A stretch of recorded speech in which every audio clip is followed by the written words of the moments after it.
Well, hello everyone. So, with the upcoming Dune movie coming to theaters, I thought it'd maybe be a good idea to make a few primer videos. And what better way to do this than to visit the star system mentioned in the book?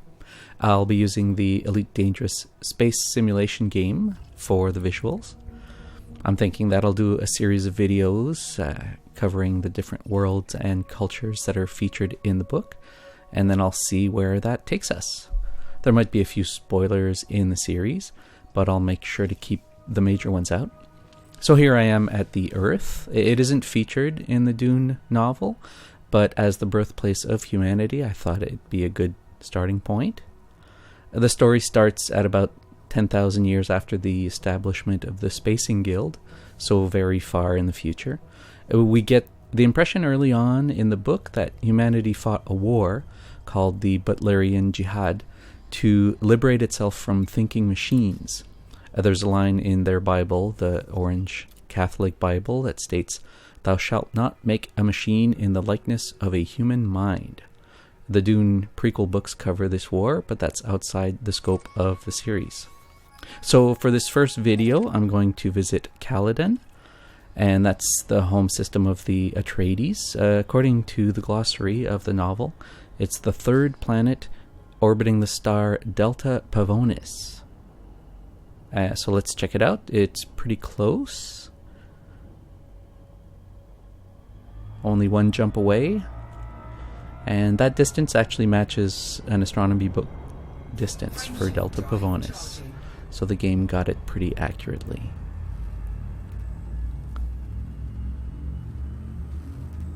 Thinking machines like computers and AIs are outlawed, and instead certain people called mentats are trained from birth to be able to compute and calculate at highly advanced levels. But because they are humans and understand human motives and desires, they are also brilliant strategists, and every great house has a mentat in its employ. The galaxy is split roughly into three factions. There's the Landsraad, and these are the combined houses of a galactic feudal society on aristocratic titles and power struggles. They oppose each other, but also provide a counterbalance to the imperial power. Houses featured in this novel are the Atreides and the Harkonnens. I've heard it pronounced Harkonnens, and I've heard it pronounced Harkonnens, so I'll probably use those interchangeably. I'm not sure which one is right. There's the Emperor. That's the second faction of House Carino, and he's called the Padishah Emperor, and he holds the reins of power in the galaxy. But it's tempered by the other factions, a bit like how the Magna Carta limited the king's powers on behalf of the nobility. And the third faction is the Spacing Guild, which holds the monopoly on interstellar travel. How they achieve this, I'll get into in a later video of the series, but for now, just know that they hold a lot of power as a result of their monopoly. So what do we know about the Atreides? Their leader is Duke Leto Atreides. He's described as a tall, lean man with an olive complexion. The name Atreides sounds a bit Greek, like in the Iliad with Atreus, the king of the Mycenae, and their planet is called Caladan, which sounds a lot like Caladan, and that was an ancient Greek settlement. So I think Frank Herbert, the author, had this in mind. Leto's title as a duke places him very high up on the aristocracy, above an earl or a count or a baron, and his son Paul Atreides is the protagonist of this story. At the start, he's 15 years old, and he's training every day to become a duke. His training is both physical in the arts of combat and mental.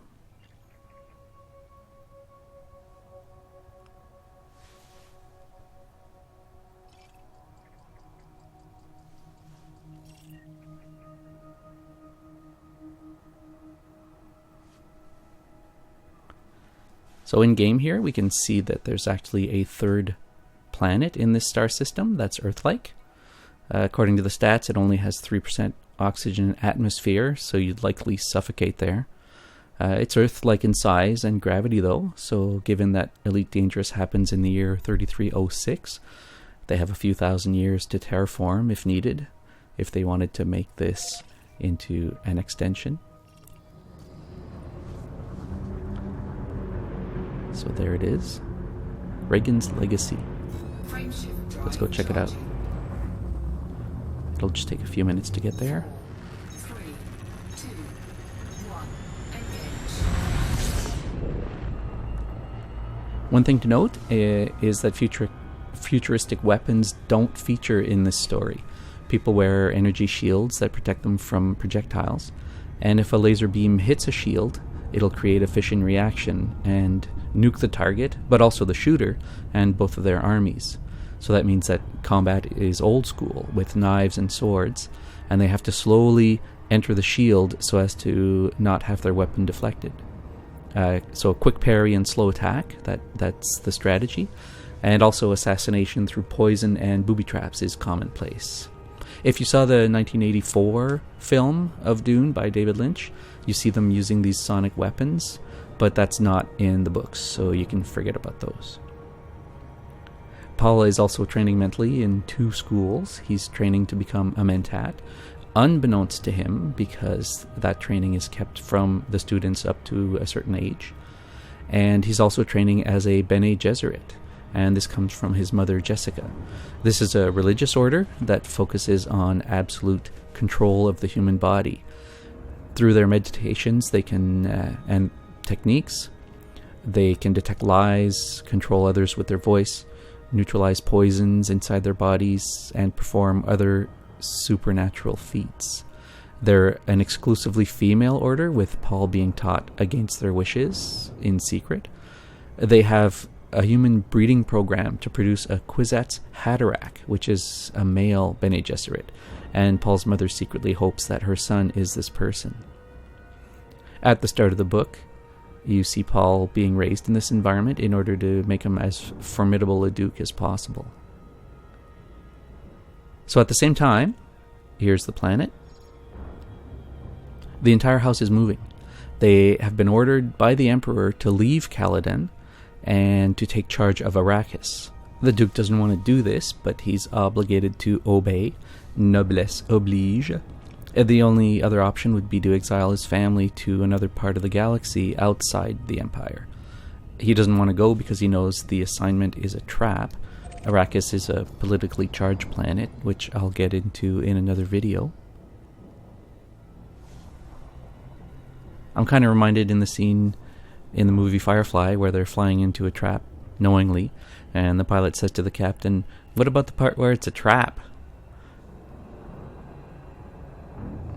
So that's my video for Caladan and House Atreides.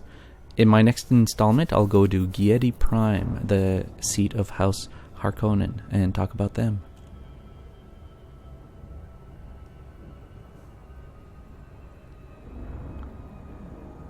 Accidental extinction.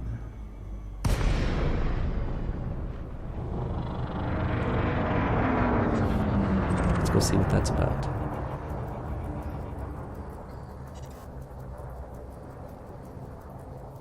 This is in-game, so separate from the Dune topic.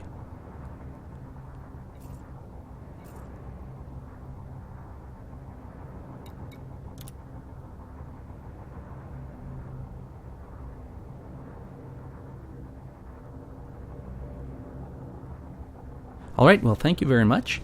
And if you have any comments or any questions, feel free to leave some comments.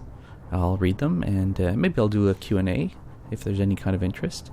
And so my next installment, like I mentioned, will be House Harkonnen. And then I'll do a episode on Arrakis. And then maybe I'll look at Seleucus Secundus and some of the Emperor's storyline.